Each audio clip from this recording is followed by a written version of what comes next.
New research shows that nearly 1 million people who smoke in England are out of work because of an illness. That figure's gone up by almost 80% in the last decade, and according to cancer research, tobacco's still the leading cause of cancer and preventable death. They also say that smoking has a devastating impact, not only on individual health, but also on our NHS and the wider economy. The Tobacco and Vapes Bill is currently moving through the House of Lords, and that could mean that people born after January 2009 would never in their whole lives be able to buy cigarettes legally. But of course, it's taken forever, that one. It still has to be finalised. So I wonder what you think of that. Would you support a total ban on smoking? Why don't I start with Sam? What do you think?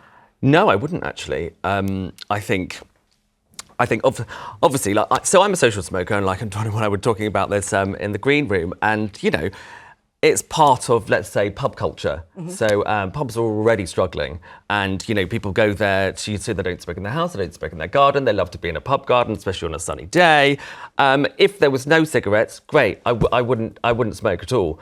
But it's not for the government to decide what I can have and what I can't have, because at the end of the day, how much does alcohol abuse, how much does obesity, how much these things cost the NHS? Mm-hmm. Where's the ban on alcohol altogether, for example? Because that is just as bad for your health as smoking is. So it's not. I don't know. You're the resident libertarian. You're saying I should be at liberty to make bad decisions for myself, and I should be at liberty to make any decision for myself. I'm an adult. It's up to me. Exactly. There's all this chat about free speech, for example, and you have to be free to be able to say stuff, even if it's terrible. Okay. So therefore, at the same time, you should be able to, damage yourself, even if that's what you want to do. Let even him though it's damage terrible. himself. That's what he wants. He wants to be allowed to damage himself. Okay. Now, when you actually light up your first, as you say, social cigarette with a drink in a pub garden, and there are going to be people watching who love that moment. Yeah. Tell me how much you still enjoy it as you inhale all this nicotine and tobacco and whatever you do with it, or how much you barely notice it, or, what the feeling is when you do it. Well, it's bizarre because, as I said, it doesn't happen very often, and it's only once I've had alcohol. It's never I would never, because, my partner used to smoke all the time, morning to evening, and he now doesn't. He vapes, and he does not have a hacking cough non-stop like he used to have. Great. So fantastic. Yeah. But in a social way, it's just kind of maybe you're right. It's probably just habit. It's not necessary. It's just you have a drink, you have a fag. All right, we're going to leave that there. We're going to find out what Donna has to say about this. We've got 2 libertarians on the panel and 1 ennobled person. I don't know what we're doing here. Well, I do want to hear from Donna, though. Yes. Yeah, smoking, banning? Ban it. Are you doing it, though? No, I don't smoke, but sometimes when I do have a margarita with a salty rim, I would like a little ciggy. Right. And sometimes I do, and it's great. But stop it, get rid of it. Why not? Because, like you say, if it's not there, I won't do it. OK, it's like cake. Let's go to Susie in Hampshire. Susie, we're not keen on banning things really in this country, but when it comes to smoking, is it about time we made an exception? Completely, 100%, Vanessa. Mm-hmm. I cannot believe it's still going on, and all my life I've had this nightmare. Everyone else has smoked. I've never smoked. Every single place we go, there are people smoking. Except now they're all huddling under that little kind of porch outside like this, in the rain, in the snow. And what about weddings, where every 5 minutes you're sitting at an empty table if you don't smoke, because all the smokers have got up and left to go and smoke outside under a rain-soaked awning? Susie, you must be... Are you now one of the exceptions, the rare exceptions, or are there more people with you, the non-smokers? I don't know, really. I think some people are more tolerant. But to be fair, even now, you say they're outside, but say you go to a restaurant, they say, OK, you can't smoke inside, but you can smoke outside. So now the person that doesn't want to smoke can't go to sit in their lovely restaurant outside because everyone is out there smoking. So it's worse than being inside smoking. I don't know. I think that I was part of the whole team that lobbied to have it taken off aircraft. Oh, really? Because I used to go in, you'd be in row 1B and row 1C was smoking. Non-stop.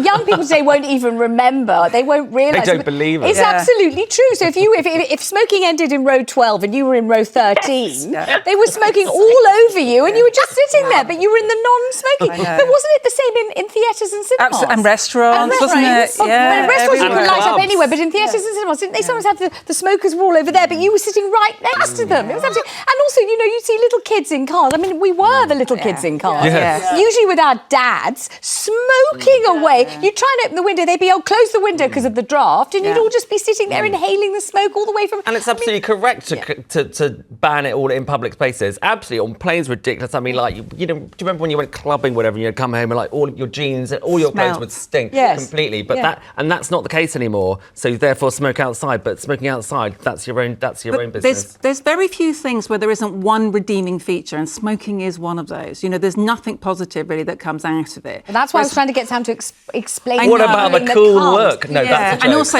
you mentioned kids in school. I mean, I hate seeing children anywhere around smoke and smoking. You know, the things that and you've just read the statistics out, and we are talking about the NHS not having enough money, and yet it is still one of the biggest killers. So if it can save us a lot of money in the NHS, then let's do it. Let's go to Mark in London. Mark, you've smoked for 40 years. How are you feeling about that now?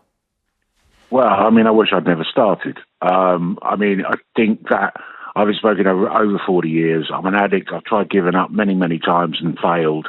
But I do think that the 2009 idea to ban anybody born after that to stop them from starting, I think is a fantastic idea.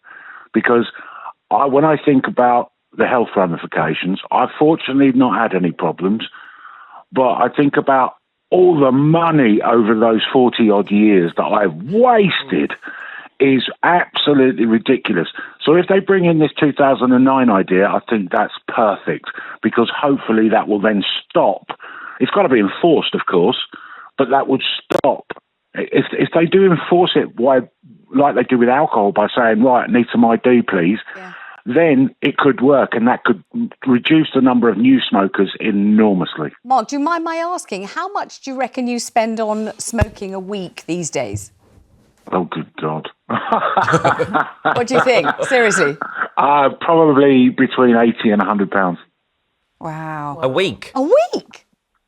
Yeah, well, I mean, you talk about a packet of ordinary cigarettes are about £14, £15. I couldn't even tell you how much a packet was. Wow. It's very... So if I buy a packet every day, then that's going to mount up to £80, £90. Now, if you're a 40-a-day smoker, you're going to be spending £200 a week. Now, when I think back to those 40 years, I dread to think the amount of money I've wasted, because I started, and when I started, and this is a big thing, I was at a party when I was 14, and everybody else was smoking, and I thought I'd try one. Not peer pressure, but because I thought it was cool. Yeah, grown up. And if you can take it out of that from 16-year-olds thinking, oh, I'll try a fag, oh, I'm not allowed to buy them, that would be a very, very good thing. If you didn't smoke today, how would you feel by this evening? I'd be very jittery. Very jittery. I just can't get over. I mean, this is the £100. That's thing what I can't get over. Wow. Well, the government makes so much money on taxing cigarettes, because as our friend just said, it's very, very expensive. And can I just say, I do not advocate for smoking or starting smoking at all. I'm advocating for the fact that it is your choice whether you want to or not. So I don't think young people should start. I think obviously you're just worried about your mother. Well, how much? Also, how much they cost is obscene, and so therefore people get them from, you know, their friends going abroad, for example. They get them from the EU or elsewhere, because the tax on cigarettes in this country is so much, which I don't think is a bad thing. And the 2009 thing I don't think is a bad thing either. But because again, that's about young people, but it is not the government's decision to tell us what we can do. All right, let's bring in Mel in Manchester. Mel, you're all about the freedom. Yes, I am. Yes, I am a smoker. Yeah. And I've smoked for many years. I've given up a few times, like when I was pregnant, I gave up. But I do enjoy it. I really enjoy it. Explain the feeling, because people who don't smoke just don't get it. You just think you're coughing and it tastes horrible. And Yeah. I can understand that. When I first started smoking, I never used to inhale it. Right. Until one of my school friends said, "You're not inhaling that." And I'm like, "Yeah, I am." And she's like, "No, you're not. Let's see you inhale it." So I inhaled it, and I turned green. But after that, I started inhaling, and I started inhaling, and I just said, it gives a little hit of satisfaction of some sort. Yeah. And I just chills me out. It makes me stop as well. And I've been recently diagnosed with ADHD. Mm-hmm. And I think sometimes it could be in my mind that it makes me have a break. No, it literally makes you have a break. It really does, and it gives you something to do with your hands. It's a displacement activity, and and also it's very habitual. You know, there is a moment in the day when you do it, and then you do it the next day. No, I totally get it. Can I ask that very vulgar question again about how much you spend on cigarettes a week? Will you tell me? Well, I probably shouldn't. Go on, do. I get mine in a different way through duty free. That's so I get that's them what Sam was saying, cheaper. yeah. But just roughly, what kind of amount do you reckon? Probably about £35. Okay, lovely to talk to you, Mel. Lots of love. Thank you so much. Let's talk to Mary in Oxfordshire. Mary, hi. You think it wouldn't be a bad idea to ban them? No, I don't. It should be banned completely. And you do smoke? I do. I'm still smoking. Uh-huh. And so you feel that if you couldn't get them, you wouldn't smoke them, end of? That would be the end of your problem? That would be the end of my problem. You can't buy it, you can't smoke it. Yeah. And how many are you smoking a day, would you say, Mary? I still think it's 20. 20 a day? Try to cut down. Uh-huh. And like our other caller, do you wish you'd never started? Do you feel as if it's just Yes, I do. Oh, it's a shame. I do wish I never started. Uh-huh. And yet... My third cigarette, my husband gave it to me, and now he stopped. And vaping and all that just hasn't worked out for you? No. It's a shame, isn't it? Because lots of people have found it quite I successful. think if you asked the majority of smokers, particularly smokers, you know, like Mary, and said to them, look, we could wave a magic wand and you could give up, they would give up. So if we could stop young people from actually going on that route, you know, it's an addictive product, then that's got to be a good thing. And I'm going to come from the health background every single time about the quality of your life and having the best quality of life that you can have.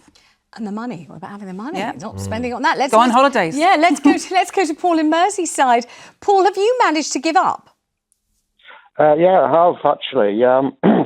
I smoked for 43 years. Wow. And I gave up 2 years ago. So this is why I think it should be not really a massive imposition by the state. Because if you think of, say, heroin, it's illegal, but a lot of people take it. I think it should be seen more as a matter of self-discipline than you make yourself give up. Tell me, though, 43 years as a smoker, what was the thing that suddenly shifted you and made you, stick to it with resolution? How did you suddenly do it? It was the price. Okay. Quite simply the price. It was so expensive. I thought, I'm spending so much on this. I prefer to forget about how much I did spend on it, except that it was a lot. And so, I don't spend that anymore. And it's through self-discipline you're going to achieve that, not by the state saying you cannot do this. Yeah. Well, incredibly well done. Just tell me what you do with the money now, or how your life has improved, or how much healthier you are. Give us a short pep talk on how life has improved after 43 years as a smoker, now not smoking. Well, the thing is, I probably can't say the things you might like me to say, like I feel a lot healthier, because I didn't feel unhealthy before. I just feel I'm not shelling out so much money every week. I think loads of people listening will think that's a good enough reason to do it on its own.